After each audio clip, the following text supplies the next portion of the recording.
Gustong maimbestigahan ni Public Works Secretary Vince Dizon ang flood control project sa Davao City. Buwelta naman ni Davao City Representative Pulong Duterte, matagal nang may master plan sa proyekto pero tila isinantabi lang daw ng administrasyon.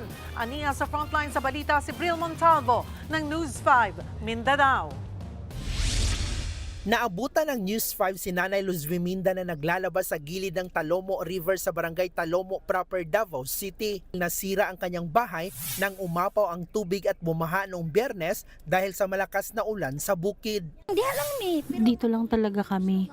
Ang gusto ko sana pataasan ng aming bahay kung magkakapera lang.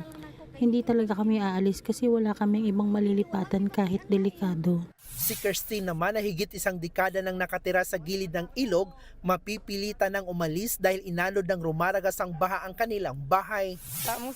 Wala talaga kami nasalba dahil nawasak talaga. Sa kapitbahay mo na kami nakatira ngayon habang naghahanap pa kami na marerentahang bahay. Hindi ito ang unang beses na binaha ang ilang lugar sa Davao City tuwing bumubuhos ang malakas na ulan. Para tugunan ang problema, nag-inspeksyon ang Public Works Department sa mga flood control projects sa lugar. Doon natuklasan na mahigit isang dekada nang walang dredging o paghuhukay sa ilalim ng ilog. Iniwan din daw na nakatiwangwang ang isang proyekto sa lugar. Ayon kay DPWH Secretary Vince Dizon, ilan lang yan sa dahilan kaya umaapaw ang ilog at nagkakaroon ng matinding pagbaha. Pero since 2019, wala nangyari dito. Hindi in-address. Kaya gagawa ako nagalit dito sa DE natin kahit na bago siya. Na talagang nagalit ako kasi meron na pagang pagpapataas nung dike doon, mga mas mataas ng 2 metro. Pero naputol. Hindi tinuloy-tuloy. So ang tanong ko, bakit? Hindi daw nila alam. Ayon pa kay Dizon, dapat maimbestigahan ang mga flood control projects sa Davao City. Tila napupunta raw sa wala ang bilyon-bilyong pisong pondo para sa mga proyekto. Obviously, fault ng DPWH yun. Fault ng mga leadership, di ba? Both national and local. So talagang napapamura ako, nagagalit ako eh.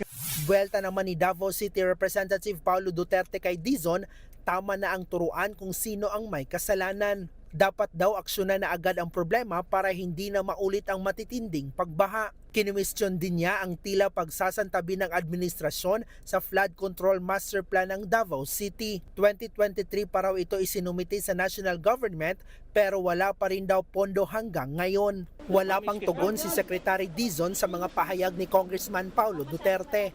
Pero nauna na niyang sinabi na target pondohan ang flood control master plan sa 2027. Isinasapinal pa raw ang disenyo at iba pang kinakailangang pag-aaral. Nagbabalita mula sa Frontline, Bril Montalvo, News 5, Mindanao. Mga kapatid, Cheryl Hosing po. Maging maalam at may pakialam sa mga napapanahong issue at headlines. Mag-follow at mag-subscribe na sa social media pages ng News 5.